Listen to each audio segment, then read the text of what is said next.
ladies and gentlemen.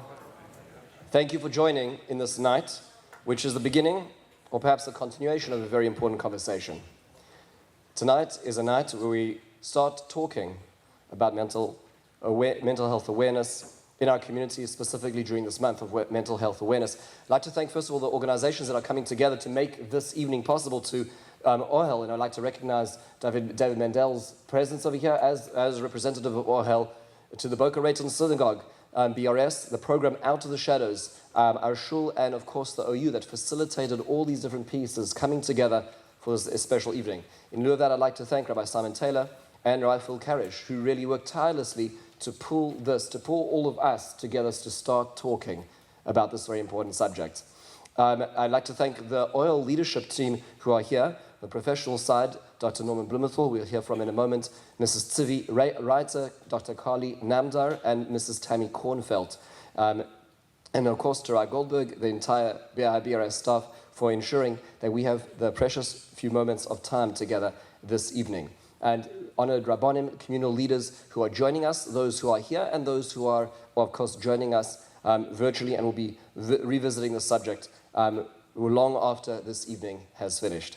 I'd like to first of all recognize our noted speakers this evening. We have our own Dr. Norman Blumenthal, and this is very humbling because I am and was a student of Dr. Norman Blumenthal when I was in Smicha as well. Dr. Blumenthal is a licensed clinical psychologist who serves as the Director of Trauma and Services for OIL's Zakta Family National Trauma Center, an adjunct professor at REITS, and Furkov Graduate School of Psychology, both of Yeshiva University. In private practice here in Cedarhurst, Dr. Blumenthal is also a Dayan and an arbitrator for the Best of America, founder and chairman of the Board of Education of Kahal, past vice president of Nefesh. He is often consulted in the aftermath of catastrophic events. Unfortunately, when anything really significant in the world happens, you are going to find Dr. Norman Blumenthal there, helping not just those in need, but those who are caregiving to those in need. It is really, truly a privilege we have to have Dr. Blumenthal living 2 blocks from our shul and being part of our distinguished community with Tamar and the entire mishpacha. And we are extremely blessed this evening to have Rabbi Goldberg, who's coming up from Boca Raton Synagogue, from BRS. Rabbi Goldberg does not want me to go through the extensive resume because it is a resume that just keeps getting better.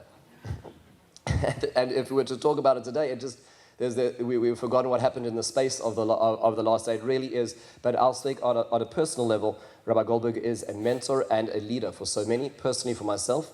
Actually, today we just even spent some special time just spending time thinking and learning together.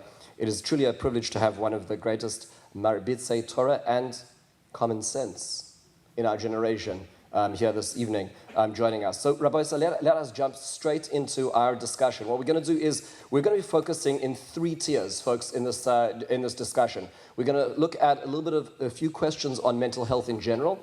We're going to then pivot to anxiety, and at the end, we'll look at the communal role in that as well. And so to make this really an armchair discussion, I'm going to get into my armchair. Here we go.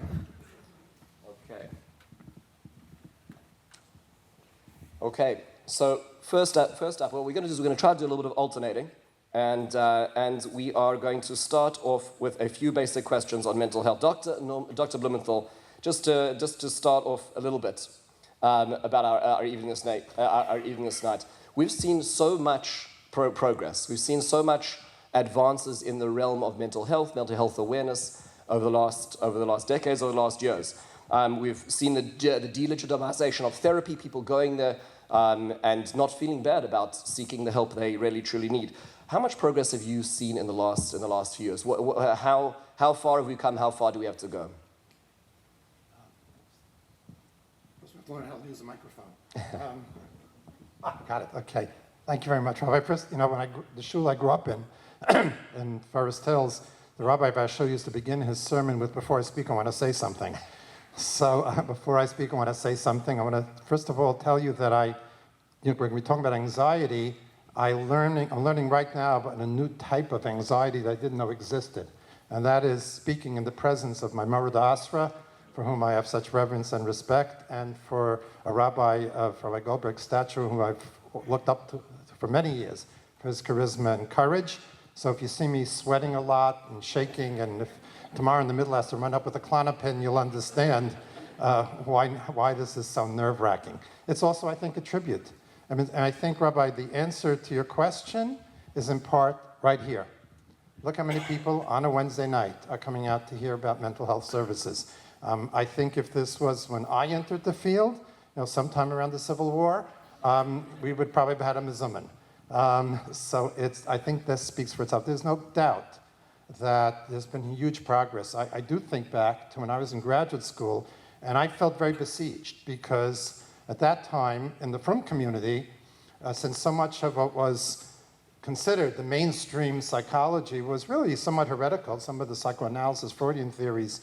So I was looked askance because I was going into psychology, and within the professional field, among my professors and colleagues, I was looked upon as some Neanderthal man who's still promoting religious observance that is so much associated with neurosis. So it's really changed remarkably. And we are talking about it more, but we have a long way to go. And I think the thought that comes to my mind with this question was, I would almost say, like professionally, a life-altering experience for me. It was mentioned that I teach the YU Smicha students, and one of the areas in which I teach is a joint program between REITs, which is the YU Smicha program, and the Furkov Graduate School in Psychology, where the students take 14 months of courses in counseling and get actually a certificate in pastoral counseling that just this year got state certification. So these guys are coming, during this Smicha program, coming out with certified counseling degree. And I teach the bereavement course. And what I do is I alternate. I have 1 week lecture, and then I bring in people who have suffered losses so they can talk about their experience. The very last class is a couple I bring in who lost a son to suicide. And the father said something a number of years ago that sent shivers down my spine. He said, if my son had cancer, I could have talked about it. I could have checked out with other people. I could have tried to find out, do I have the right doctors? Am I getting the right treatment? People could have davened for him. They could have been saying Misha Beres for him. But because my son had depression with suicidal ideation, I couldn't tell anybody. And I'm not sure if I had the right treatment team. And nobody was davening for him. And I think where we're heading, and I think tonight is a tribute to that, as is the presence of many people here who have devoted their lives to destigmatizing mental illness, we're going to get to the point that if somebody is suffering from some mental illness, or one of their loved ones is, they can go up and make a Misha Berach. And if somebody asks them, why are you making a Misha Berach, they can say, well, my wife has depression, my father has OCD. It should be no difference. And I think we're heading in that direction, but that's where I think we still have to go. That is actually very hopeful. That's a hopeful message, which hopefully we're going in the right direction. I just would recognize in our community, just recently we had this Nafshenu Aleinu course of 14 weeks.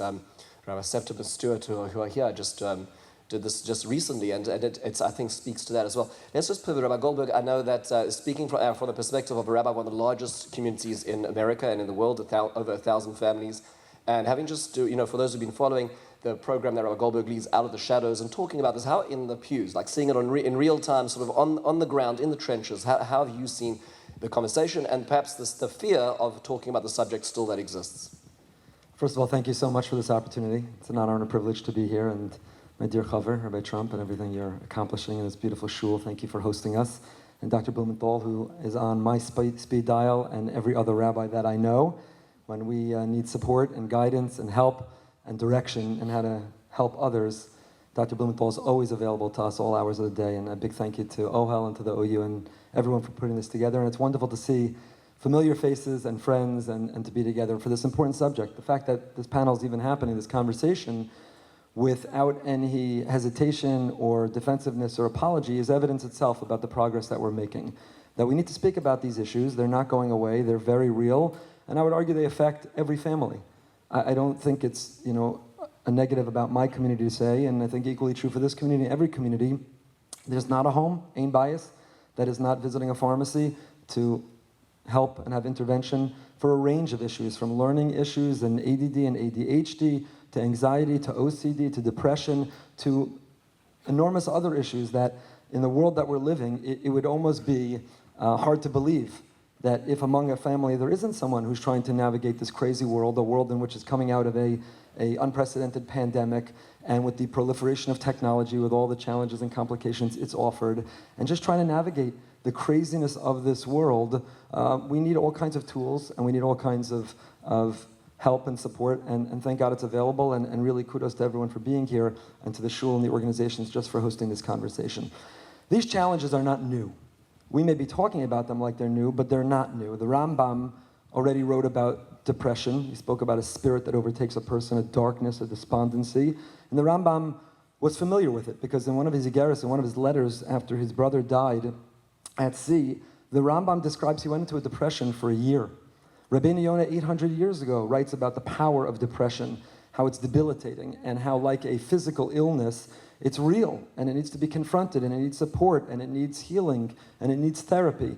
These are not new challenges to our day. Unfortunately, we live in a world, you can argue that in the interim between then and now, we've tried to present some carefully curated profile of who we are, like everything's amazing, everyone is amazing. Certainly social media has contributed to that. Some of the challenges in the world of shidduchim, I don't know if we're going to get to, have contributed to that. But people are very, very cautious and careful and want to present a reality which not only doesn't exist, but likely can't exist. Some carefully curated profile or presentation as if everything's okay, when if you're alive and breathing and you're feeling and you're engaged with others, it's going to be very, very challenging. It should be something which gives us courage and support and comfort to know that there are many great people who themselves struggled and navigated these very issues. The Rebbe Rashab of Lubavitch, who went to Sigmund Freud to seek his counsel and his help in describing the funk and the anxiety, the depression that he was in and struggling to get out of. The Sri Deish, after running away and escaping, was hospitalized for 9 months with depression. There's a list. Rav Pinchas Hirschsprung Zatzal talks about the depression as he navigated the trauma of his life and what he had to overcome. And these biographies are now including not only the hagiography, the perfect story, but the perfect story includes actually also needing to navigate and overcome these challenges as well, which I think is very healthy. The more we mainstream it in our conversation, the more we make it something which is the people that we admire and look up to and respect also had to overcome, then the less we live in the shadows, and that's where the greatest danger is.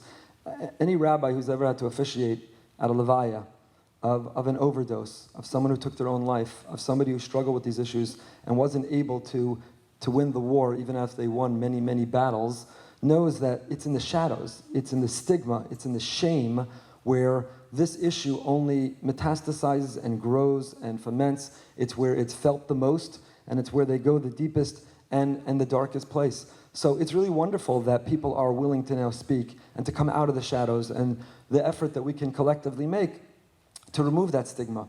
The Art Scroll biography of Rebbetzin Kanievsky included the fact that there were nights that she took anxiety medicine, that the line out her door and the people who shared and unburdened themselves with the troubles they faced left her anxious and unable to sleep, and she took anxiety medication. That in itself is not extraordinary. It's very understandable when you consider how many unburden themselves and the depth of those burdens. What's amazing is that when the author and Art Scroll decided to include that in her biography, it was with Reb Chaim Zatzal, with her husband's encouragement and support, and the whole family, that if they would share that the great Rebbetzin Kanievsky, a woman, one of the pinnacles of faith in our time, a paradigm and a role model of living with emunah, and everything's from Hashem, and that everything's amazing, and that you can aspire to that and live with that in the most real way, and still need a little bit of help falling asleep at night, and using the support that's available and that's out there. All of these contribute to a much healthier environment. So I'm sure you're seeing that we're slowly chipping away at the stigma.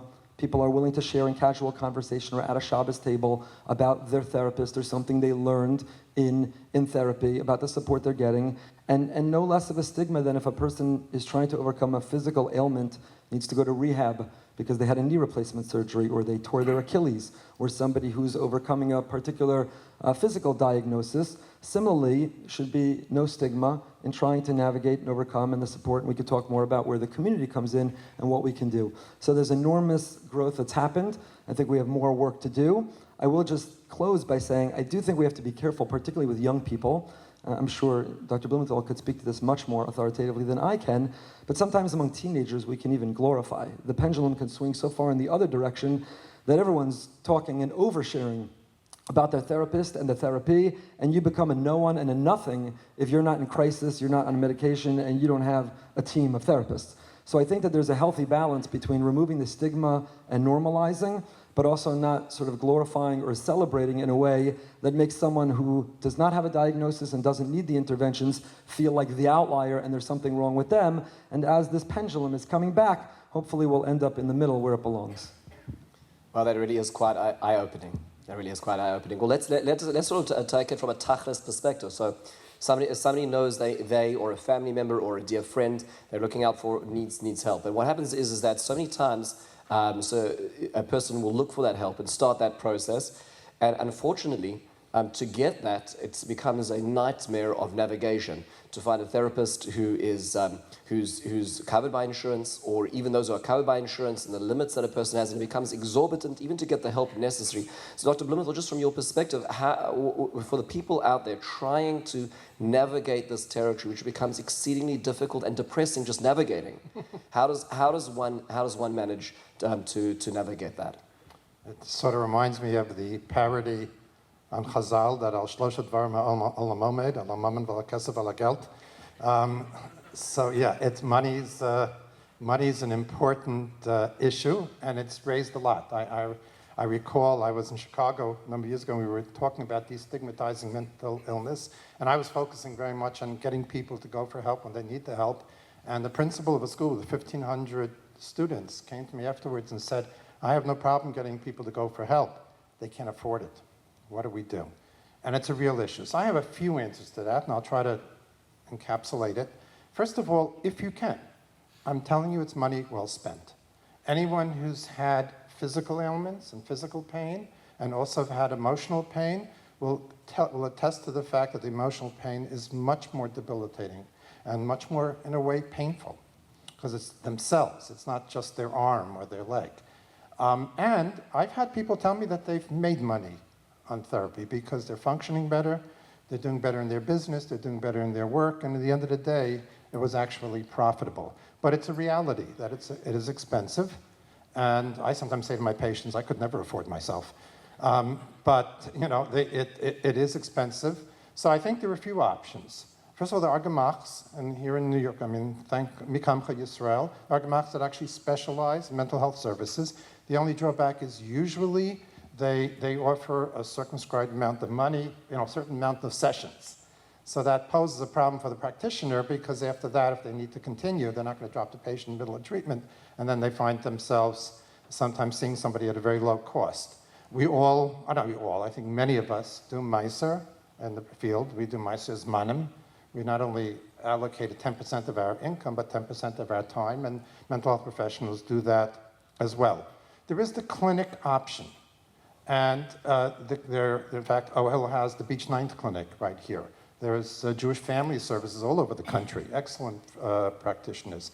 And yes, it's true that usually the therapists in these clinics are relatively inexperienced, younger, but first of all, they are supervised by more senior people. I will sometimes be one of the supervisors at the OHL Clinic. And they offer training. I mean, we do in the OHL Clinic as well. And the research shows that young therapists sometimes are as effective as more senior therapists because they compensate for lack of experience with enthusiasm. So the outcomes are pretty similar. So that is an option as well. And then the other thing I want to tell you is that we're aware of this. And what the field is changing a lot. I will tell you that at this point, I didn't do the numbers, but I would venture to guess only a third of my practice comes every week. We're starting techniques that are much more prescriptive, much more directive, where we don't have to see somebody every week. We can give people skills and tools, and they can come back every second week, every third week, and again, in an attempt to reduce the cost. A very good example is a program that's coming out of Yale now called SPACE. It's developed by Dr. Eli Leibowitz, and again, the OHL clinics have all been trained in this technique, where children who are diagnosed with anxiety, the children are not seen. The parents are trained how to be therapists. The parents are trained to do the therapeutic interventions with the children, which does not require weekly visits. It requires maybe once monthly visits, and the parents, once they get the hang of it, can continue on their own without the patient having to be seen. So I think my message representing the mental health community is we are aware of this, and there are many changes. In fact, I think as we discuss, I'll talk about some other changes that I think are taking place in the field that will make mental health services more accessible and more affordable. Actually, just jumping in on that, what is the role of schools in this field? Like, a lot of times for parents, this becomes the first time when they hearing that their child is acting out and they're not quite sure what to do. So how does the school interplay with the network you're describing? Right. As a student in school that caused a lot of mental illness among my teachers, I think I can address that. Let me address it in a broader framework, and I'll try to be quick because I really want to hear from Rabbi Goldberg. But there's a paradigm shift happening now in mental health. And I think we're starting to see it, and I think it's going to take place even further. And the shift is, the model until now was very much like a medical model. I, the teacher principal, I, the employer, I, the rabbi of a shul, identify members of my synagogue, workplace, school, who are suffering from depression, anxiety, OCD, borderline personality disorder, whatever it might be, and send them out to the practitioner. That's changing now. And it's changing from that paradigm to a paradigm where mental health is coming into the synagogue, into the workplace, and into the school. Let me give you an example in terms of schools. Again, in OHIL, we have our MAP program, which stands for Middle School Anxiety Prevention Program, which is a program that's now in between New York, and the tri-state area, and South Florida, is in already 15 to 20 schools, where what we're doing is we're going into the school, and we're training the teachers about anxiety. And we're teaching the teachers, we're deputizing the teachers to be therapists. Now, you might say, well, they're supposed to be teachers, not therapists. But in today's world, with technology, we don't need teachers to be purveyors of information. Because anything you want to find out, I know this is before ChatGPT, but anything you want to find out, you can click a mouse and find out. I don't need the teacher to teach me information. In fact, I remember, just an example, when I was teaching at YU once, if I have a Dvar Torah that fits, you might remember, I'm sure you probably just remember the jokes, but if you have a Dvar Torah that fits with what I'm teaching, I'll share it with the guys. And one time somebody told me a very nice Dvar Torah about a certain expression that only appears twice in Tanakh, and in the two places it appears, it has this and this relevance. So I start telling him, this and this expression only appears twice in Tanakh. I barely got the words out of my mouth, and hands stood up and said, no, it's in Yechezkel, it's also in Divrei HaYamim. You can't get away with anything nowadays. When I first started speaking, they told me, if you want to make up a chazal, say it's Yerushalmi Masechta Sota. Who's learning Yerushalmi Masechta Sota? And they can't do that nowadays. So I don't need teachers, but teachers are increasingly becoming involved in the social and emotional adjustment of children. So we're bringing mental health into the school. We're piloting now 4 programs. Resiliency schools, we're calling. We're only piloting 2 here in the tri-state area, 2 in Florida, where we are not only training the teachers, we're training the administrators, the secretaries, the nurses, the security staff about trauma, and children who may have been through trauma and what we can do for them. So I think what we're finding happening now is that mental health is going from the private practitioner's office to the community. And that's why we're training our rabbis today. Our rabbis from YU are coming out, for the most part, as trained counselors.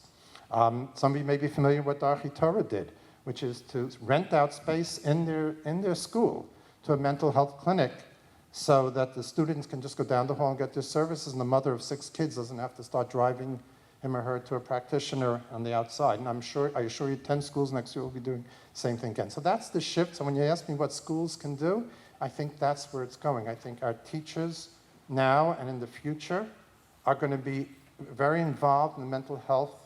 They're going to be teaching coping skills. They're going to be incorporating it into their lessons, and they'll be addressing at least moderate levels of anxiety and depression in the students, because we can't handle it all. I spoke too long, so. Yeah, no, actually, so it's a really decentralization of it, which is the answer to this. And I just want to, for those who are not aware of this, is when I was in Smicha, which doesn't feel like too long ago, but it's now many generations. It feels like. There was advanced pastoral psychology, so Dr. Blumenthal and Dr. Pelkovitz taught it, and we had role-playing and actors to just recognize enough to triage out the different conditions, what is classified as OCD. Rabbi Goldberg just wrote an article on this. It's not just a term. There's a lot that was in the training, and this is already yesteryear. Now that's before the accredited program that's been going on. I also just want to make note that there are many organizations which reached out specifically in lieu of this evening because of the incredible services they offer locally. And I can't go into specifying one over the other because there are so many incredible programs, but there are going to be flyers outside for the many institutions and organizations locally that offer incredible services here in terms of decentralization. I want to just shift actually perhaps to Rabbi Goldberg, just a term that you've been using a lot, and that is the term called mental hygiene. And it's sort of like, hygiene, we sort of think of, whenever we're taking care of ourselves, usually physically, but mental hygiene, maybe perhaps moving away from the mental illness part of it, but more the mental wellness aspect of it. When you use that term, what are you referring to? What kind of habits are we talking about? When I went to YU, Dr. Blumenthal was not teaching, and not a criticism of YU at all, because we were empowered with incredible learning and resources and knowledge, but I think Pastoral Counseling got just a little bit more time than how to choose the proper tie for a funeral. And it was a time where people didn't talk and it wasn't as urgent, so we are lucky that we're producing Rabbanim today who do have access, and I could listen to Dr. Blumenthal all day, I'm sure they could too, the great mix of the knowledge and the humor, which is fantastic. I don't belong on this panel tonight, and I'm not trying to practice false humility in telling you that. I'm not a therapist, I'm not a mental health professional, I don't have an expertise or a training. I did major in psych in YU, but that was for other reasons. And I really don't belong up here. The only reason I think I was invited and I'm here is because we've tried to make this part of the conversation. Seeing what's happening and understanding what people are dealing with in a very real way in their homes and in their lives, and when looking in the mirror, how can we talk about it? And let's talk about the very relevant and the very real things. And in my journey in trying to learn more about it and try to be better in my community, but also expand the conversation for all of us, I learned from others that we dedicate a lot of time, a lot of energy, a lot of resources, a lot of organizations to being in reactive mode. We talk about mental illness and mental crisis. And we're reacting when a diagnosis has been made, or a certain behavioral or certain acting out, or certain tendencies that we're seeing, whether in a school or a shul or whatever other setting it is, we are reacting to mental illness. But we're not yet putting enough emphasis and resource and curriculum and time and thoughtfulness and strategy into mental health. Mental health is different than mental illness. Mental illness is a diagnosis, is a behavior. Mental illness is that there's something wrong. And you see this in the world of medicine at large in general. Again, I'm not in a position to speak about this with any authority, but in medicine in general, there's reactive medicine where you come because you have an ailment, you have a diagnosis, you have a pain, something's wrong, and what do we do to treat it? Or you can come when nothing's wrong and get complete lab workup and an evaluation of how you're doing that says, how do we put you in a better position so that you can live healthy the rest of your life, and you won't need the knee replacement and the hip replacement and the heart medication and the other medications you might need, diabetes and the like. So I think, of course, we need to treat and respond to mental illness. And going back to the question about the financing of it, the economy of it, how would we react as a community if someone came to us and said that someone in their family has been diagnosed, but we don't have the money to go to the doctor? Would we say, good luck, watch a YouTube video, Google it, I'm so sorry, can I have your name, I'll make a Misha Berach? We would say, we'll kick in and we'll do whatever we need to raise the funds to ensure you can get whatever treatment, the best treatment that you can. And mental illness, mental diagnosis should be no different in that way, that the community should rally, and we have to find solutions, and we have to subsidize, and we have to do what we can, what's necessary, as we would. I mean, that's, again, this entire conversation, this entire night, is that mental illness is no different than physical illness, from the stigma and also from the approach and from the support. But if going forward, we're not only in a reactive and responsive mode, we're not only putting out fires and taking care of crises, but we are promoting and practicing and modeling better not only mental illness, mental health. Mental health. So Dr. Fox from California taught me that term, that expression, I'm sure it's used widely, of mental hygiene. And mental hygiene, the same as you alluded to, Rabbi Trump, with physical hygiene, our children from a young age might say, I don't want to brush my teeth. I don't feel like brushing my teeth. I'm going to sleep anyway. What do I have to brush my teeth for? And I understand, I have a lot of girls, my son is still young, but I understand that adolescent boys in particular might say, I don't want to shower. I don't need to shower the whole summer long at camp and come home with the I heard there's like in camp they teach the boys like open the soap and the shampoo the last day before you get home, spill a little bit out. So, but we don't tolerate that, and we teach that if you don't brush your teeth from when you're young, what's going to happen? Your teeth are going to fall out. And if you don't shower and bathe, what's going to happen? There's enough challenges in the shidduch world to begin with. So we try to promote and teach hygiene, the best hygiene practices to live a physically healthy life, physical exercise, and so on.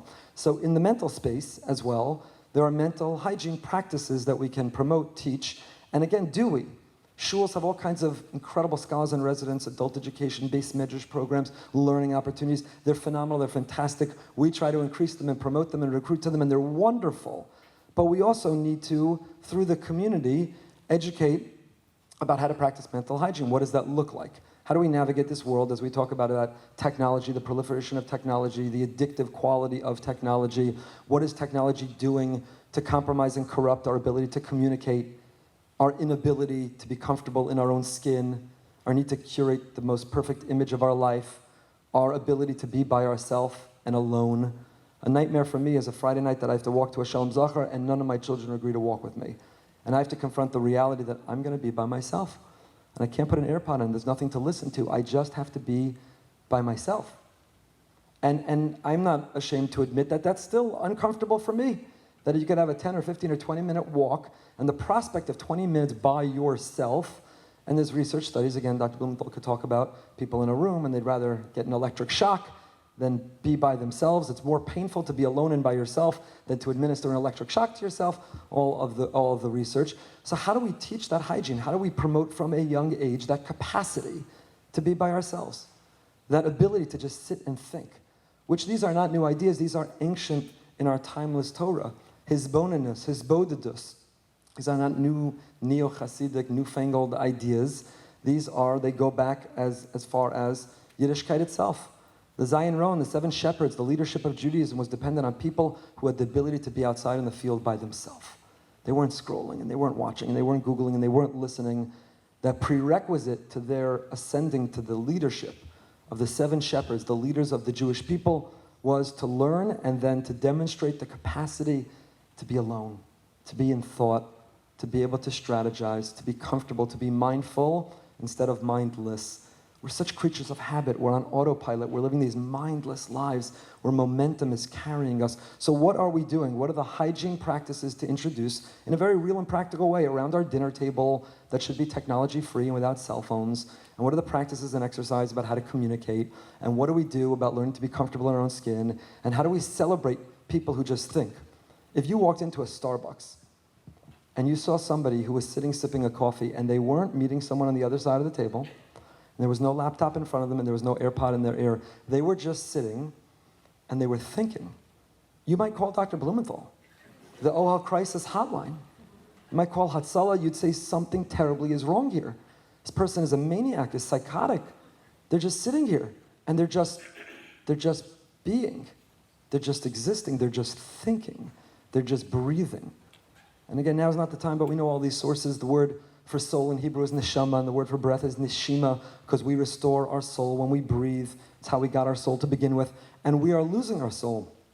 Our breathing is so shallow, we're having all these respiratory issues, and they express and manifest in major physical crises later in life.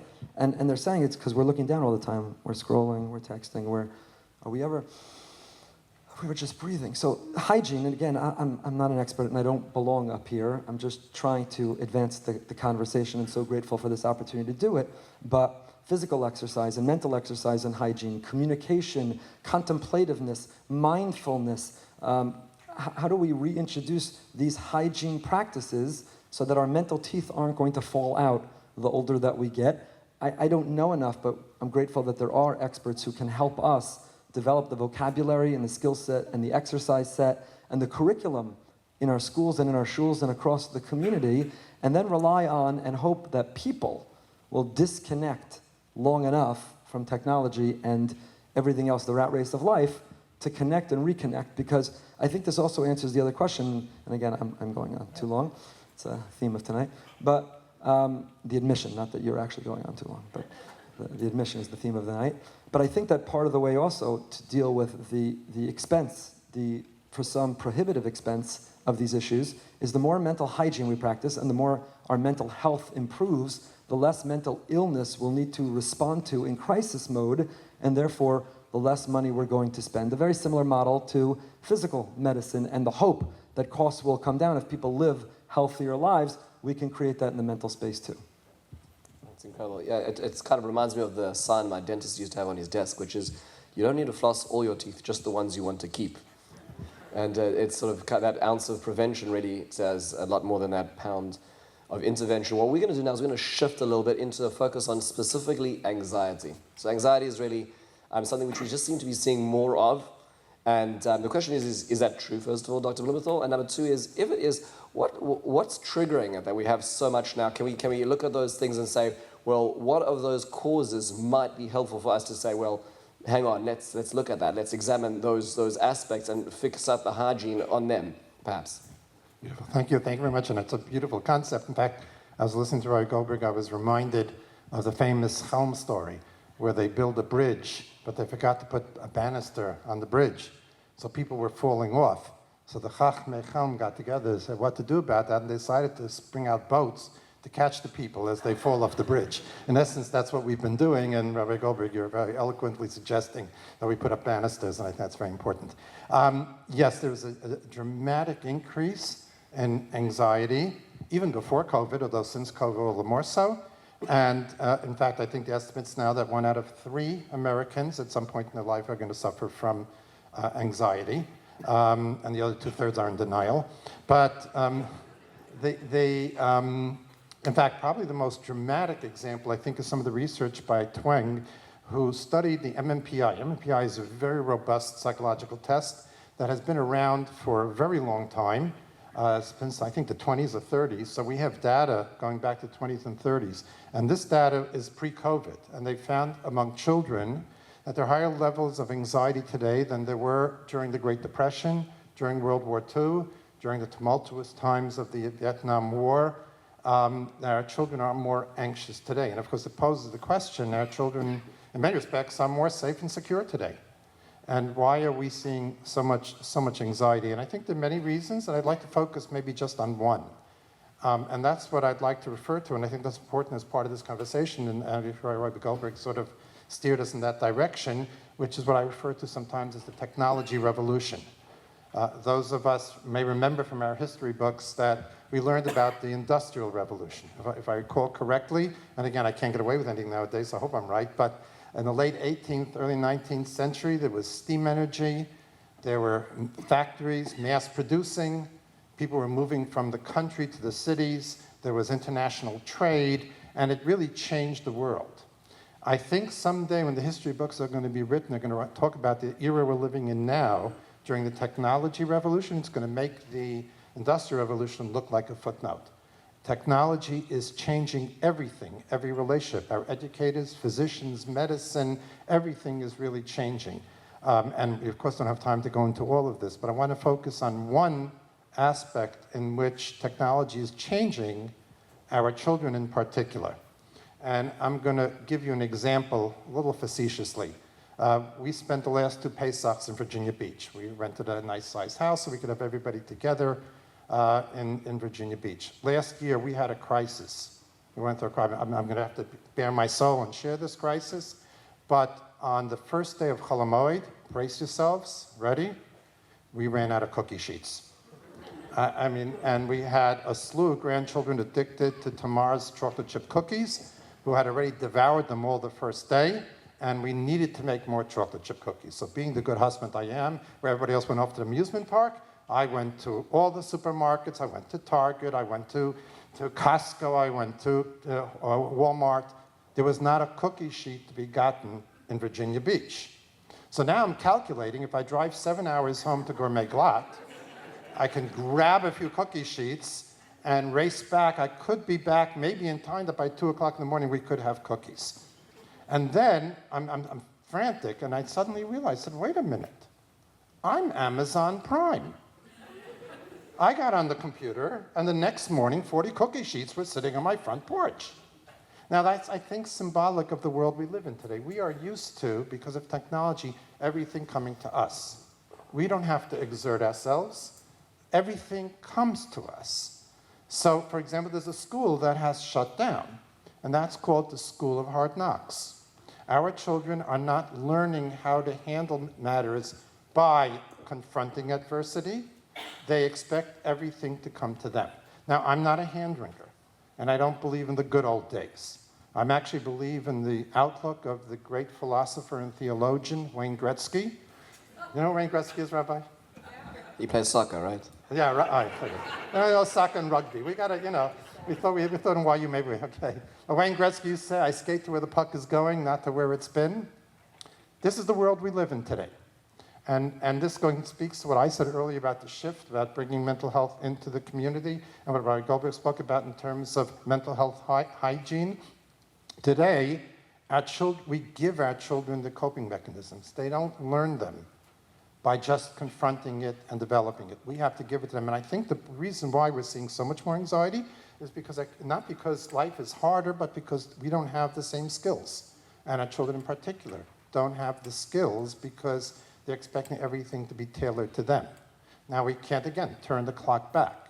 And that speaks to, and I'm going to hope maybe I'll have some more time to speak about this later, we have to bring coping and mental health services, mental health coping and management into our homes, into our schools, into our shuls, into the community. Wow, definitely a truth that we're all trying to swallow right now. I just perhaps on the shul side, Rabbi Goldberg, what do you do like when you have a parent, a congregant who comes in and is discussing a chinuch issue? They're trying to figure out the chinuch, and it's clear from your vantage point that they are over pampering, over protecting, over bubble wrapping their children, which is sort of lending to this exactly as Dr. Blumenthal was saying. How do you make recommendations in that world? Yeah, they used to call it helicopter parenting. Now it's bulldozed parenting, where the parents are bulldozing any obstacle out of the way to clear the path for the children. I saw an article a couple years ago about parents going to Ivy League colleges to make play dates for their children who were students in those universities because they didn't know how to initiate a new relationship and how to integrate there.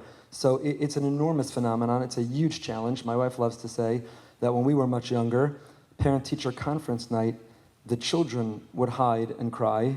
And now, parent-teacher conference night, the teachers hide and cry because, the parents used to come home and tell the child, I learned about all the improvements that need to happen and what's really going on and what you need to do. And now they charge in to tell the teacher why they're wrong and why they're unfair to the student and why they need to raise their grade and everything like that. So it's an enormous phenomenon that's going on. And there's no question that it's breeding that anxiousness. I do want to say that on the topic of anxiety, I think... I do want to say, and I'm going to say it every answer, I'm not a mental health professional, I'm not an expert, I don't belong up here. But I do think one of the things that I can mention that's important is we need to be really careful with our terms. In the effort to eliminate the stigma, we also can't just use terms freely that are insensitive and hurtful to people who have very real diagnoses. So when a kid, I'm hypothetically speaking, let's say about a neighbor of mine, but if a kid tells the parent who says, you need to clean your room, and the teenager says, stop telling me to clean my room, you're giving me anxiety. Say, no, that's not anxiety, that's not an appropriate use of the word anxiety. And I can tell you as a rabbi who for years gave my pre-Pesach workshop with a whole shtick and a routine about this is the Jewish OCD holiday, until I heard from a congregant, and mitamidai yoser mikulam, all my sensitivity in this area and everything else are because courageous people have educated me and sensitized me, said, Rabbi, for people who have real OCD, you're just generically referring to the whole Yontif as an OCD holiday is a disservice. You're diluting the term. You're taking away that diagnosis and what it means to them. And cleaning for Pesach for a person who doesn't have OCD is not OCD. So stop using it.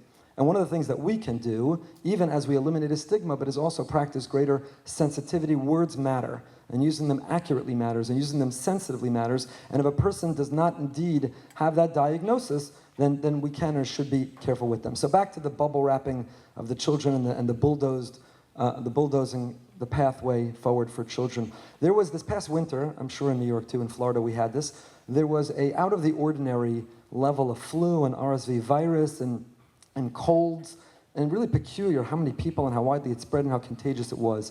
And I read an article that was a theory, not all doctors agree to it, that gave it a name called immunity debt.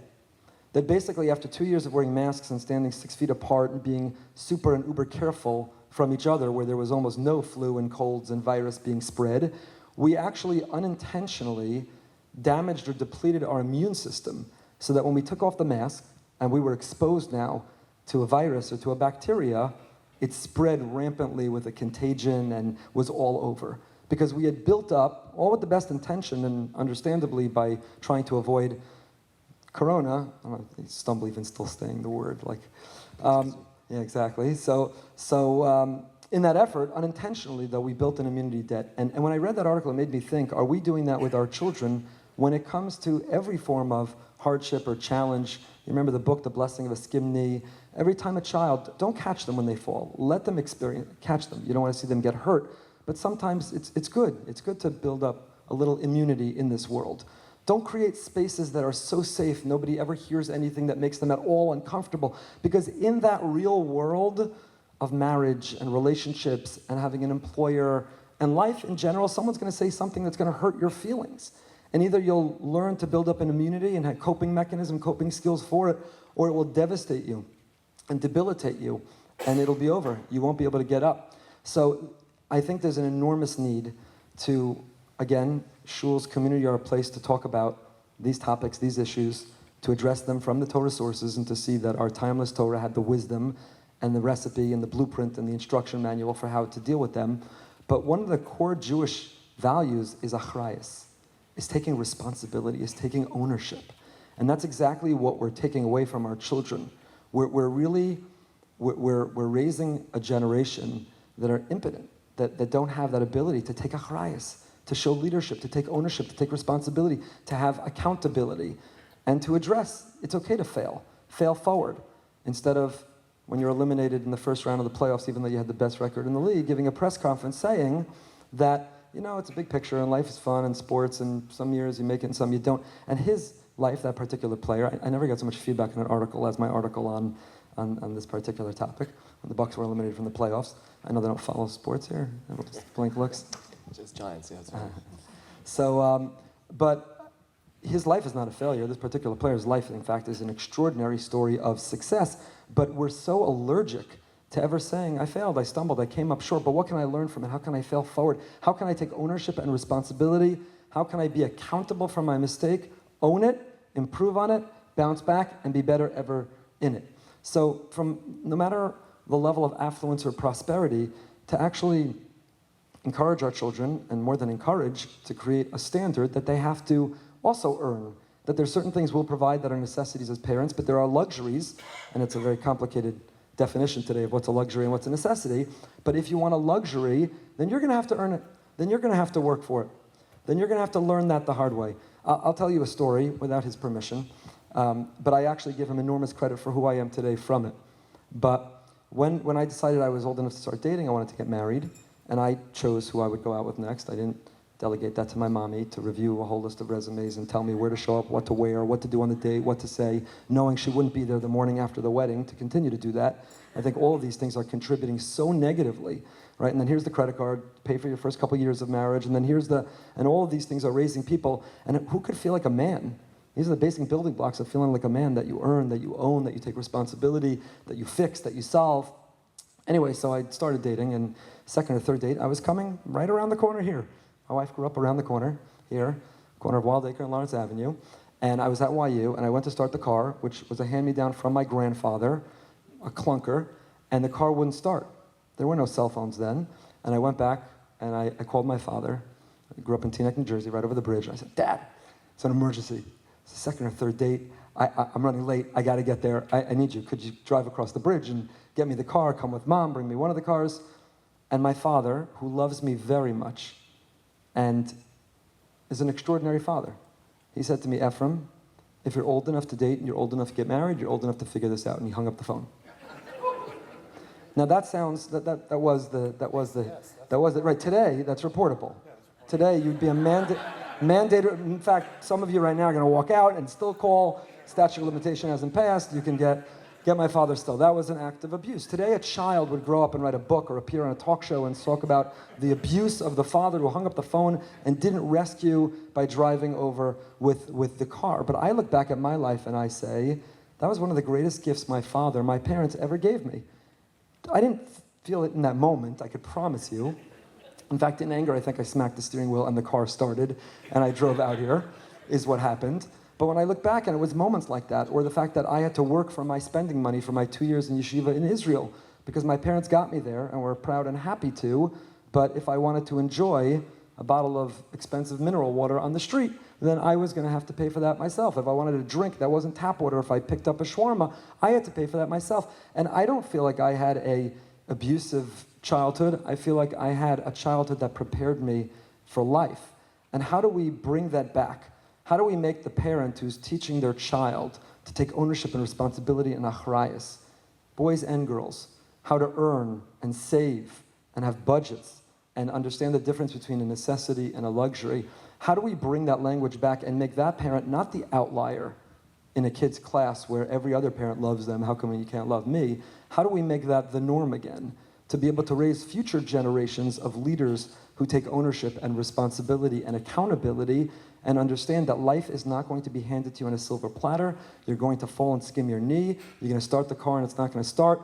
Every space is not safe. People are going to say things that are insensitive and hurtful. And how can we rebuild that collective immunity to overcome that debt and in fact fill the bank account so that we're stronger for whatever the future holds? Wow. That's quite something. It actually reminds me that in Rabbi Sachs's last book he wrote in Morality about the death of one of the oldest people in the world who died at the age of 109, I believe, just recently, last few years. And you'd say, well, you know, that kind of person must have lived in, you know, an ivory tower, you know, with, you know, pillows around the room so that they didn't trip anywhere. And it turns out this fellow was actually a Holocaust survivor who had to make it through all the way to Israel, make their life, lost their business, rebuilt their business, and are still putting on tefillin into the late 110s, which is a remarkable thing, which speaks to the fact that it isn't necessarily the life well protected, but the life well lived, which is precisely that point, which is gets to a little bit more difficult issues. So, Dr. Blumenthal, if I push into this one, is that if people use the word, like Rabbi Goldberg, you were just saying a moment ago, the word anxiety. Life is anxiety-provoking in general, right? Life comes with an incredible amount of stress. And if you're feeling stressed, that's a good sign that you're alive. If not, and so one has to wonder, how do you differentiate between the anxieties that life just brings and anxieties which are perhaps one should be waving that red flag, knowing the difference and managing the two, knowing what's healthy and what's not necessarily healthy. It needs to be intervened. Well, if I can use like a metaphor from a different area, which is addictions, there are two types of addictions. Addiction treatments, if you will. There's certain types of addictions that you have to eliminate. Cigarette smoking, substance abuse, sometimes alcohol. You can live a very good life without alcohol, without opiates, you know. So therefore these are addictions you have to get rid of. There's some addictions that you can't get rid of. You have to sort of achieve moderation. An eating addiction, a food addiction, a sex addiction.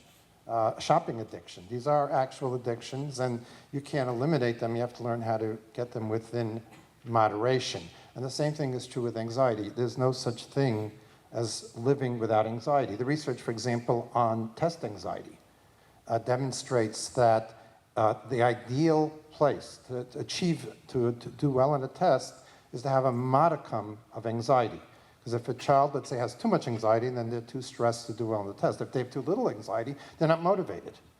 I think where we saw this very dramatically in the work that I do for OHEL was when schools first started having, unfortunately, the unfortunate side of the times, started having intruder drills in the event lower lane of a shooter coming into the schools.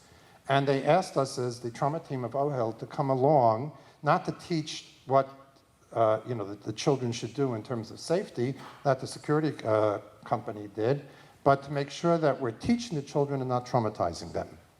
And we were able to identify 3 sort of subsets of children and their response to this very scary training. The majority of the children took it in, understood how to, it was scary, but had a moderate level of fright, and internalized it and did like we do with fire drills. Parked in the back of their brain, if the signal comes out, if they have to practice this, they knew what to do. But then there were 2 other groups that we identified that were more problematic. There were the anxious kids. And by the way, very often the intellectually gifted children. who are more prone to anxiety, Yosef Das, Yosef Machov, who would overthink it. Oh, what if he does that? And what if we're not fast enough? They were trying to think of every eventuality in the event of a school shooter, and they were panicking. And we had to calm them down. But then there was another group. There was a group of kids who were not scared enough, usually the more dysregulated children, the children with ADHD. And if those of you don't know what ADHD is, it's what's afflicting most of you now while I'm talking. It's an ability to focus, but it also sometimes comes with impulsivity. And they don't like to be made anxious, so they were making a joke out of it. They were making believe that they're shooters, and they were like laughing about it. And those were kids we had to make more anxious because they weren't paying attention. And Rahman al-Islam, if those skills were needed, they weren't equipped to handle it. So again, as we try to impart or try to help our children or ourselves with heightened levels of anxiety, we have to know that anxiety has to be part of life. And the goal is to have anxiety about real things, not imagined, and to have mastery over it. And to have manageable levels of anxiety so that we can act upon whatever's making us anxious and respond in an effective way. If we have an IRS audit or if we have a job interview, we're going to be anxious. We're going to use that anxiety to prepare ourselves so that we can, let's say in terms of the job interview, put our best foot forward. So I should just pick up on another point that Rabbi Goldberg pointed out just beforehand, is that whether it's environmental or genetic or whatever causes some children to be more anxious than others, but what about the parents' management of anxiety? So Rabbi Goldberg was talking about parents' management of children, but management of themselves. Like how does that relate to that outcome? So it's an important point is that anxiety is meant to be contagious. Now what do I mean? Our ability to impart anxiety to somebody else is sometimes essential to our survival. So let me give you two examples. Say in the good old days when we lived in fortress cities, if the sentry saw marauders coming to invade the city, his capacity to create anxiety in the residents of the city so they could quickly mobilize and defend the city was essential to survival. Bringing, let's say, to more modern times, any of us who have raised children remember being children, the first time that toddler walks into a busy street or tries to walk into a busy street, we gave that kid a lot of anxiety. We scared the living daylights out of that child. Baruch Hashem, because that ensured his safety. So we have an inherent capacity to impart anxiety. So again, if a parent is anxious, then certainly, and you're not going to fool your children, by the way. Children have radar. They read right through us. No matter how good an actor you are, they know when we're anxious, and they're going to pick up on it. So obviously, like they say in the airplane, put the oxygen mask on yourself before you do your child. But I'd like to share with you, just indulge you for a minute, a fascinating study that I think has huge implications. And for that, you have to say in Yiddish, halt kap a little bit, but you have to pay attention. They studied first-time skydivers. Well, you know the old line that if your motto is if at first you don't succeed, don't go skydiving? It's a scary and dangerous endeavor. And they tested them right before they went off onto this skydiving adventure, and they were able to divide the group into 3 groups. One group was the group that had realistic fear. It's a scary thing. The other group was petrified. They were had exaggerated, if you will, anxiety about this. And the third group couldn't have cared less. They were the daredevils, no anxiety whatsoever. And they studied their brains. They took an MRI of the brain. I don't remember exactly what they did, but they were able to observe their brain activity of these 3 groups. Now remember, listen to what they found. They found, let's call them the petrified group, the realistic group, and the daredevils. They found that the daredevils and the petrified group had more similar brain activity than the ones who had realistic fear. Now that was very counterintuitive. We wouldn't have expected that. And what their explanation is, and this has huge implications for our, if you will, combating anxiety.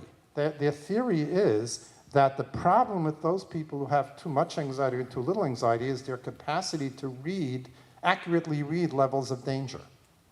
That they couldn't realistically assess how dangerous it was. So they either ignored the danger or they exaggerated danger, whereas the ones in the middle were able to read the potential danger the best.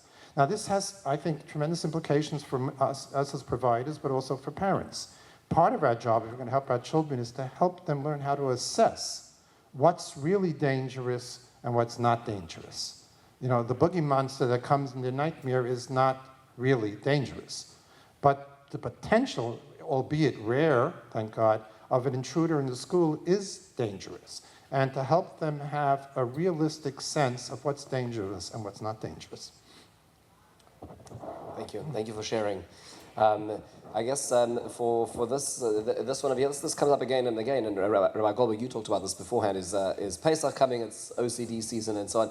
How does the religious part of our culture interplay, relate to, negate this whole topic altogether? I went skydiving twice. First time I went with my wife. My kids stayed on the bottom, and we had a pact. We wouldn't tell my mother. I knew she couldn't handle finding out even after the fact when we were all safe. She still wouldn't be able to. I don't remember how scared I was. I can hold it over you. I can blackmail you. You can. I don't remember how scared I was, or not scared, or scared enough. There definitely is a huge interplay, and there's a challenge, there's a negative, a downside to the interplay between religion and these issues, and there's an upside. It's part of, I think, the ingredients and the tools that we have to find the strength with it. The downside is something called scrupulosity, which is OCD expressed in religion. And again, we have professionals who can elaborate much more on this.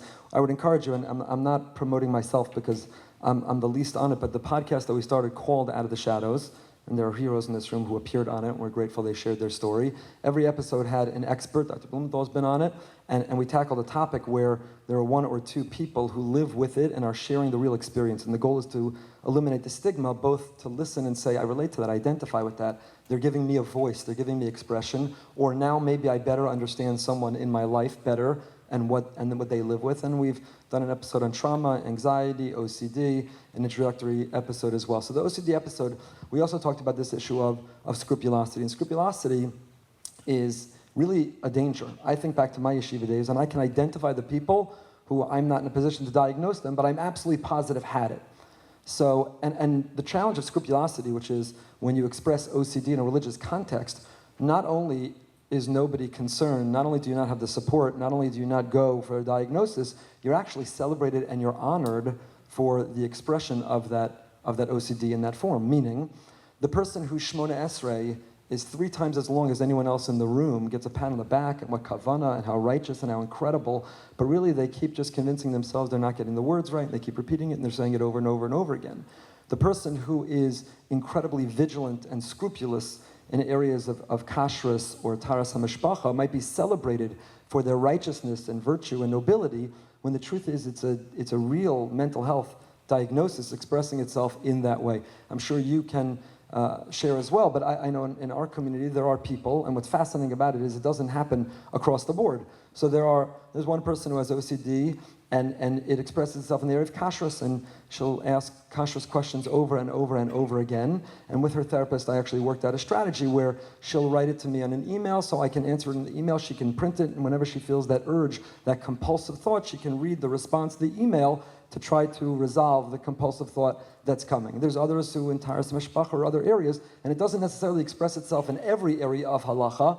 If one is OCD, it can be specific to one area. I do think, and this came out from that episode and the person that we had on, Dr. Jonathan Schwartz, Rabbi Jonathan Schwartz, who talked about yeshivas and schools and seminaries. There's much more training going on right now among the educators to identify if there's someone there who is not just growing religiously, but actually expressing itself. There was a groundbreaking tshuva. Rav Asher Weiss, Shlita, in his Minchas Asher, wrote a tshuva about OCD. And how does somebody who is navigating OCD, how do they deal with that compulsive thought in the area of davening? Are there leniencies? What are the things that we could do within halacha to support such a person? So that is a challenge and a danger of religious expression of this. On the other hand, religion also gives us opportunities and language and vocabulary and tools to be able to find support and comfort and strength. So, talked before, just to be alive is to be anxious. I think part of the challenge of anxiety is, and it goes back to bubble wrapping our children and trying to live that carefully curated life ourselves, is trying to create an expectation that we should have no anxiety. Life should be so smooth, life should be so seamless, it should be so easy, so pleasant, so prosperous, that nothing should challenge us. And then when it does, that which shouldn't spike our anxiety level does, because again, we have a wrong expectation of it. And I forgot who first said this, where I heard or saw it, but the presence of anxiety or anxiousness, let's use a different term, anxiety, maybe the clinical diagnosis, but anxiousness, which everyone feels, to think that you could live a life without anxiousness, this little spikes of anxiousness, if an EKG comes back and it's flat, what does it mean? The person's dead. You want to see the spikes, the fluctuation, because that means that person's alive. And if a person has that anxiousness, it's evidence that they're alive, and we should have the expectation that it's going to come. I wouldn't have said this on my own, but on the episode that we did on anxiety, the expert on that episode shared with us the role of Amunah, the role of talking about faith, of the presence of Hashem in our life, of His not just being in the siddur and in the shul, but talking to Him outside the siddur, outside the shul, talking to Him from when we wake up till we fall asleep, and interpreting everything going on in our life, understanding that He's in charge and that there is a plan to surrender, to submit, to live with faith, to live in conversation with Him.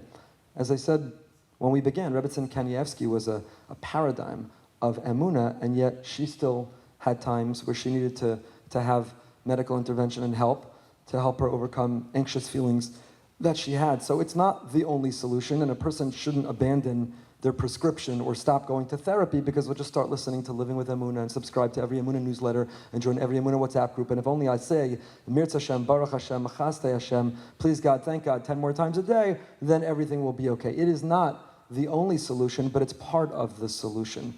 It's part of the solution. And coming back to an overarching theme of tonight, the things that we can be doing for ourselves, for our children, part of the hygiene that we can practice is to bring Hashem, God, back into the vocabulary. To not live some highfalutin Yiddishkeit in Judaism that's so intellectual and academic that we don't talk the basics about Hashem is here, Hashem is there, Hashem's everywhere. That we can surrender to Him, that we can feel His presence, that He's supporting us, that we can not only thank Him and ask Him, but we can also object and protest to Him when things are not going the way that we want. That He's at our dinner table when we talk about, did you feel or see Hashem in your life today? That we can keep a family hashgacha pratis WhatsApp journal or text message journal or share stories with one another where we feel His presence. That as things are unfolding in our life, we don't have to panic, but we're able to realize that things are by design, they're for a reason, and they're okay, and we don't have to get anxious as a result. I was tested recently because my lease was up and I got a new car. One of my children or children-in-law were driving it a few weeks after I got it, and somebody hit them on the highway. This is the story at least he's going with. He hit him on the highway, and it was a hit and run and drove away, and it looks like someone took a bite out of the back of this new car. And apparently there was a significant panic in having to call me to tell me about it. And that was my moment of being tested. And I'm proud to tell you that only because I teach the Shir on Amunah every week was I able to take that deep breath, that neshima, to restore the neshama, and to remember it's just a thing. It's just a car. It's fixable. It's replaceable. It wasn't on purpose. And even according to the police report, it wasn't his fault whatsoever. And I was able to therefore have that reaction that just said, yeah, you're okay, you're healthy, you're fine, are you sure? Then yeah, it's no big deal, we'll figure it out. Because if Hashem is next to you and you're in conversation with Him, you can navigate and you can find the strength to overcome almost everything. That doesn't take the place of therapy and medicine and supports that are needed, but it does complement it. And it's part of the hygiene that we could practice in advance. If you don't build up your Amunah muscle and you allow it to atrophy, that it'll be too weak when it's needed, when you need to lift something that's very heavy. You need to bear a blow of something that hits you in the gut. We need to work out that Amunah muscle, and we need to grow that Amunah muscle, and we need to grow Amunah muscle memory, so that when we get that phone call or something else that disappoints us or something even more significant and consequential, that our Amunah muscle kicks in, that we realize, I'm a little anxious right now, but you know what? I have the tools, and I have the place to go to know that it's going to be okay, there's a plan, and that there is a reason. So, again, my understanding is that there is literature and research about this also, but the role of faith in giving us. I read a book several years ago called The Survivors Club. I highly recommend it. I'm blanking on the name of the author. It's a fascinating book, The Survivors Club. Ben Sherwood, I think, is the author. And in it, each chapter is a different story of survival and is analysis with statistics and data and trying to understand what enabled some to survive and others not. From plane crashes and car accidents and terror events and war and a chapter on the Holocaust and every scenario in which there were casualties. Why did some survive and some didn't? And in the introduction to his book, he writes that he was at least an agnostic, maybe even an atheist, when he set out on this journey and this research to write the book.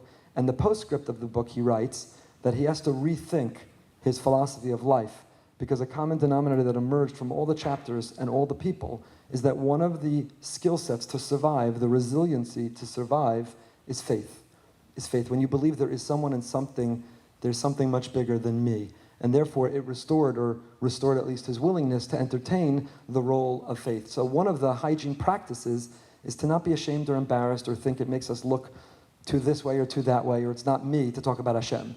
It's every one of us. It's what our religion's all about, to be in conversation all day, not only in the siddur.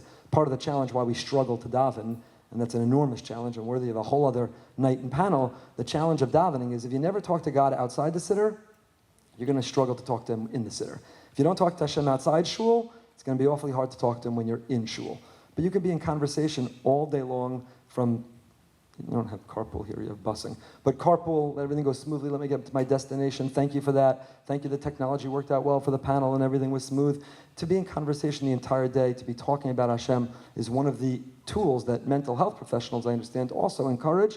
And we can be doing it not only in response or later as a coping mechanism, but we can be teaching it, and practicing it, and modeling it in advance as a form of proper hygiene. Incredible. As we move towards the end, we can't escape this topic, and this topic is worthy of another conversation in and of itself. But just yesterday, I was speaking to somebody at a wedding, young man who's married to a young lady in our shul, and he's working as a lawyer. And I said to him, "How's your learning going?" And he said, "Oh, I learn a few hours in the morning before I start." I said, "How do you manage a few hours of learning in the morning?" So he said, "Well, actually, what I did was I switched out my smartphone for only business use, and for my regular life, I have my flip phone." I was like, "Wow." I says, "And what difference does that make?" And he said, "I can't imagine living with my smartphone anymore." I says, "I don't understand how I lived with that pressure on me the whole time." A young man in his late 20s. I was like, wow, that's really impressive. So just like perhaps speaking to the role of technology in this, we're talking about middle school kids who have FOMO on WhatsApp chats with their friends. We're talking about the games they're not on and everybody has. And what this has added to, Dr. Blumenthal, you talked about this a little bit before, but how is this adding, what kind of boundaries do we need to have? Because it's so easy just to give digital parenting and then turn a blind eye while this is brewing in the absence of any guidelines. Yeah, so I just want to comment on what Rabbi Goldberg said, that someone once told me that they don't have OCD, they have CDO, which is OCD in alphabetical order.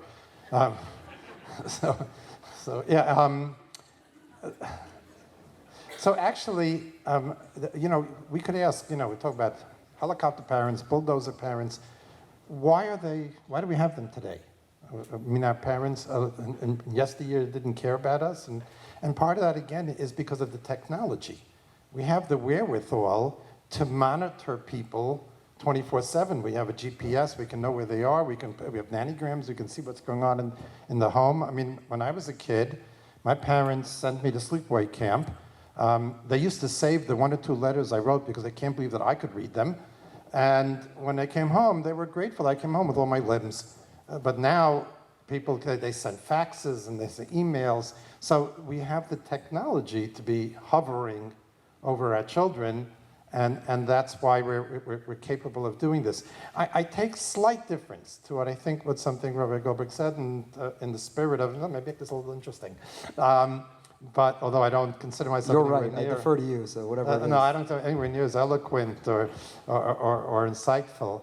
But, when we talk about we have to go back and people have to be challenged more and they have to stop bubble wrapping. To some extent, again, I'm going to go back to Wayne Gretzky. That's the world we live in. Hashem did not create a stagnant world. He created a world that evolves. And the world, in many respects, is getting easier and easier, and that has every generation. I have no doubt that our great-great-great-great-grandfather who invented the wheel, when he brought it to his father said, "What do you need this newfangled thing for? Carry it on your back, it'll get stronger." So this is the world we live in, and I'm not sure if we can turn back the clock. And I think that the way of, I think to some extent it's true, we do have to expose our children, we do have to give them challenges, more than maybe they have on their own, but the challenges will not be the challenges that we had, because the world has gotten easier. And what this means in terms of parents is, I'm going to go back to my prior theme. Just like we're bringing mental health, well, it's Rabbi Goldberg's theme too. Just like we're bringing mental health into the shul, we're bringing mental health into the school, we as parents have to bring now coping mechanisms and mental health into the home. Again, the School of Hard Knocks has closed down. They're not going to learn it. I mean, just imagine for those, because many of sort of are people here, my contemporaries, slightly younger. Imagine when you were in school, if a classmate insulted you, and you go to your Rebbe or teacher and say, you know, Maishi called me a so-and-so. What would your teacher say? Deal with it. You know, like, what's in my business? It's not true today. Today, teachers are expected to work out those differences. Teachers are expected to help the kids figure out how to get along. We live in the age of technology. Things are coming to us. We have to bring mental health into our home. I want to make a suggestion. I'm not sure if it's even exactly answering your question, but my Ritalin's wearing off, so I probably didn't pay attention. But you know, we have the Shabbos table, which is a precious time to impart values and lessons to our children. And we impart those lessons. We talk to them about the importance of learning and a love for Torah. We talk to them about how important Eretz Yisrael is and how cherished that is to all of us. We talk about davening, talk about speaking to Hashem and making Hashem part of our lives. There's another message or lesson we have to start giving our children, which is, this is how you cope. The very stuff that we learned in the schoolyard and in kindergarten, we have to give to them. In fact, now you mentioned earlier play dates. I used to tell my kids what a play date was when I was a kid. You went to the playground and you played until the Italian kids came and beat you up.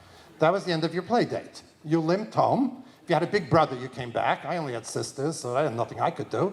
And you came back the next day for more. That was a play date. Today we have play date, and principals have told me that, you know, you mentioned that parents call them, make sure my child has a play date in Shabbos. So we're doing much more. We have to introduce into our regular parlance with our children, how do we cope? Some of you may be familiar with some of the work that was highlighted in the 1840 podcast, and I think we do have to mention again the OU that was so much a part of, really put this together. And that podcast, David Beshefkin, who was a guest here just recently, and he brought in some of the researchers from Emory University who are studying ancestry and resilience. That the more people know about their ancestry, children know about their ancestry, the more resilient they are. So we have to, part of the story has to be about our grandparents, parents who were survivors, and how they survived, about how the Jewish people survived, to give them over coping skills. I'm just going to pick an example from this week, okay? We're laning Parshas Naso. And we're going to talk about the Parsha at the Friday night table. And again, there's so much to talk about. But maybe we will cite the famous Rashi about why does Nazir follow Sota, and I hope I'm quoting correctly, Ra Sota Pekulkula Yazir Min Hayayin, right? That if anyone witnesses the Sota process, the humiliation of the woman accused of infidelity, if he sees this, if he witnesses this, he has to refrain from wine. He has to become a Nazir. What a wonderful opportunity to teach our children how do we respond when we witness something that is frightening, when we witness violence in a movie, when we witness indiscretion on a poster in the street. How do we cope? Do we go to wine? Is that how we do it? Do we go to alcohol? Or do we not necessarily become a Nazir, but do we try to strengthen and further entrench our faith? So we have to, as parents, and this is the key message, the mental health coping skills are not going to be acquired by experience when our children in today's day and age of technology, and we're not turning the clock back. So we give it to them, just like my cookie sheets. We put it on their front porch, and we give it. This has to be part of our parenting. I just want to comment also, again, I'm in no position. You say you shouldn't be here. When we talk about Hashem and religion, I shouldn't be here. But that just leaves me alone on the stage, you know. Right, okay, we're going to go out and have a drink, you know. But I often think about, when we talk about, and again, there is a lot of data, how the belief in a deity and the belief in HaKadosh Baruch Hu as someone's running this world, no matter how many difficulties, how many setbacks we face, there's a pilot, there's someone in the driver's seat, and how much that reduces anxiety. I'm reminded of the very famous conversation Rav Soloveitchik shared in Ala Tshuva when he had a conversation with a psychiatrist. And the psychiatrist came to him and said, if I could change anything in our liturgy, it would be V'chein tein pachtacha, which is Rosh Yom Kippur, because why do we need more anxiety? Are we asking Hashem for anxiety? There's enough anxiety in the world. Why are we asking Hashem for anxiety? And the Rav goes on to say, I'm not a psychiatrist, but I don't think he gets it. The pshat is, V'chein tein pachtacha. Give us that one fear. Give us that yiras shamayim. And that will obviate all the other fears. That will be the amelioration for all the other fears. So we're asking for that one fear, which will help us with all the other fears. I just want to clarify the record so I'm not memorialized as the bitter old man who wants to turn back the clock on just want to make sure that's not the takeaway. I don't want to be memorialized as the guy who's a reformist who's trying to change. I don't think that we disagree. I think that we both understand there's a beautiful world and we have to embrace it, and we're living in a time with unprecedented, at least the pace of the bracha in our life, the conveniences and the comforts, and I'm a person who personally tries to engage technology and use it in the best ways. I just think that we need to do it judiciously and carefully and with regulations. And it's happening in the world at large at such a pace that it's absolutely being destructive. Right now, AI, the way it's utterly unregulated, and what people are predicting what AI in this unregulated way can do, not only for jobs, but what it can do to humanity. AI will become the world's greatest influencer, and they talk about, you can Google this and look it up, AI gods that can consolidate all the information in the world and respond to billions of people simultaneously, influence the world. We're programming something that's out of control, and the very early investors of AI and the programmers of it are right now waving the banner as vociferously as anyone about how unregulated and how dangerous it is. And the same is true in the world of technology. When you look into Steve Jobs or Bill Gates or any of the Michael Dell, and you talk about the practices in their own home in technology and the boundaries that they practice in their own home, they look charedi in their practice and rejection of technology, because as the designers and programmers, they understand it's dangerous. So I engage it, I employ it, I try to use life for its best, and I will continue to do so. But isn't our entire religion a platform for how to stay rooted in tradition and our timeless Torah truths while engaging modernity and using it in its best? And the best example, we had a rabbinic meeting earlier today, and we were talking about, we're hearing something from teenagers we've never heard before, teenagers who are afraid to go to sleepaway camp. Not because of the boogeyman you spoke about who sleeps under the bed. They're afraid to go to sleepaway camp. You know why? Because sleepaway camps, at least still for now, this summer hasn't happened yet, require children to leave their phone. They can't bring their phone. And there are children who cannot go to sleep at night.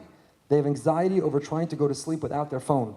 And a child would rather not go to sleepaway camp than go 3 weeks or a month and give up the phone. And now parents have to pay $10,000 for that anxiety and misery of sleepaway camp without the phone. So we're blessed. We're one of the last vestiges on earth who for 25 hours a week live technology free with Shabbos.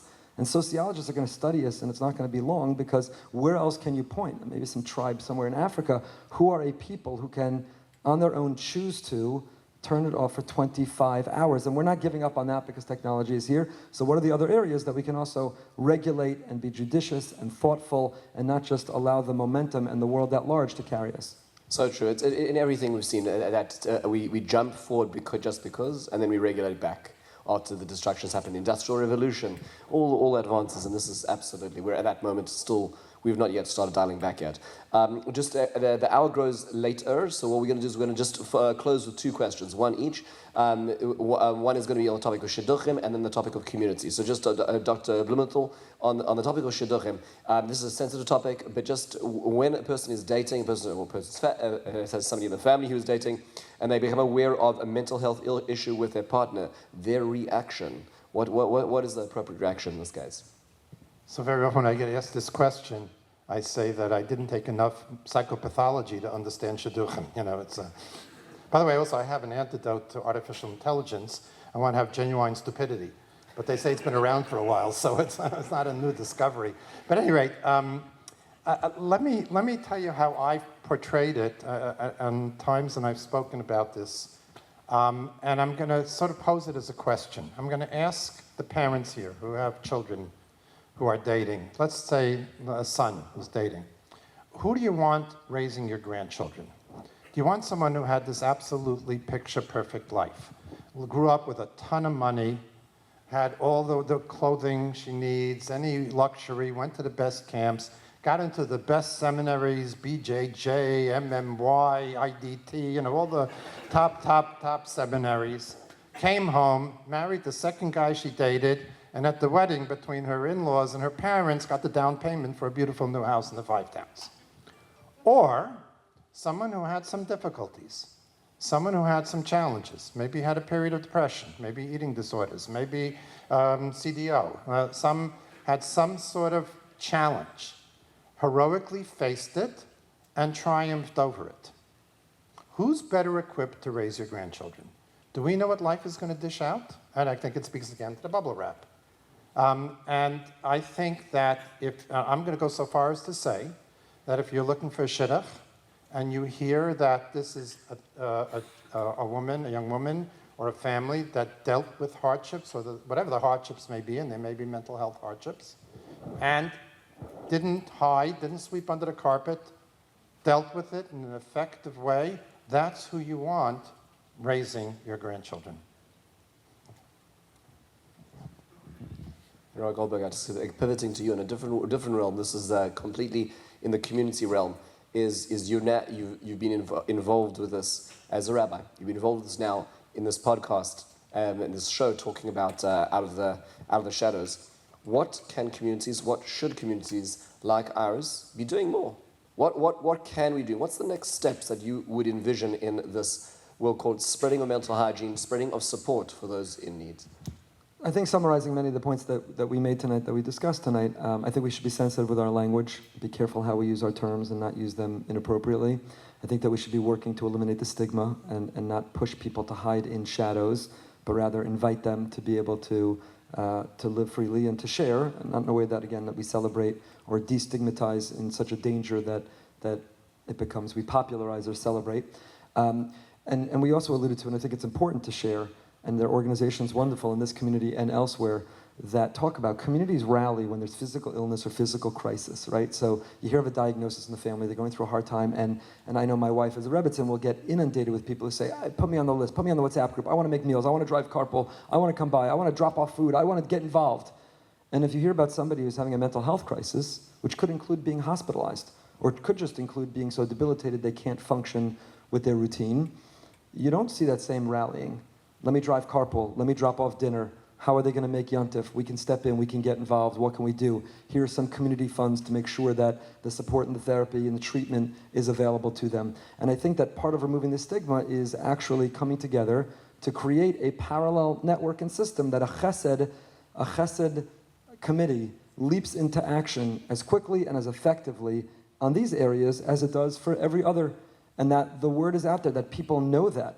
They know it's available. Not only the person who may be in crisis themselves, but the people closest to them, who we didn't touch on tonight, but is a really important topic, which is those who not struggling with mental illness themselves, but spouses, children, siblings, parents, the family, how they cope and how they navigate and what's out there for them and how much falls on their shoulders. And for them to know that the community has an address and is prepared to leap into action to help is something that not only we must coordinate. This is something that should have been done a long time ago, and we can and we must do better. I think the next step for this, and we're thinking about it in our community, and I think we can think about it collaboratively across communities as we do so many other things, is how do we ensure that this topic isn't just one night? And it's been a healthy conversation a long time. You didn't ask me about shidduchim because you want to end the night. I understand and I respect that. So I'm not even going to go there. But how do we make sure, we go home from tonight, I learned an enormous amount from from Dr. Blumenthal, Rabbi about Emunah and Dr. Blumenthal. But how do we go, and it's not just one night, with some things to think about, and by tomorrow, maybe we're still remembering talking, but certainly by Shabbos, there was a program I went to, I forgot exactly what they talked about, there were things that I wanted to implement, but I don't remember what they were. We're great at one program, a podcast that while we were cooking or shopping or on the Peloton or driving carpool was playing in the background, and that's better than nothing in terms of being out of the shadows and removing the stigma, but it's not necessarily putting it into practice. And like any other change that we want to make in life, if a person wants to take their health more seriously, they might hire a nutritionist who's going to track them. What gets measured gets managed. Peter Drucker, a great management guru, said what gets measured gets managed. And are we measuring our improvement or our curricula or our ambition or our goals in the space of mental hygiene and mental health. As communities, what can we do? So we don't just have one-off programs, which are great and important, and thank you again to everyone for coordinating and for hosting and for moderating, but instead of just one-off program, how do we create a curriculum for the year? Sign up and put skin in the game, pay for it. And whether it's weekly or monthly, and here are the home exercises, and here's how we'll share, here's how we manage, here's how we're going to track. So in the physical space, you'd hire a nutritionist, you might get a trainer, and you don't need the trainer for life. Maybe you do if you're not going to show up without them, but often the trainer can teach you what you need to do until you're able to do it yourself, and the same is true here. So how can we create, and we can do it collaboratively, and maybe it's out there and I don't know, we can scale it up across the Jewish community, but how can we create a real curriculum, real exercises, real practices, real experts, that it's not going to be 100% of the community sign up, it's not going to be 50%, it may not be 20%, but whoever signs up will be able to, a year later, look back and see in themselves and their family, in their home, better mental hygiene, better mental health. Less money that we need to spend that we don't have to intervene to help them, and so on. So I'm personally still trying to look and work and to see, has anyone done this, and who can we assemble to guide us in it, and how can we fund it, and what would it look like, and how would we measure success in it? But I think that that's where the conversation needs to go, because this was the first step. Ending the stigma is these kinds of conversations and podcasts and articles and normalizing.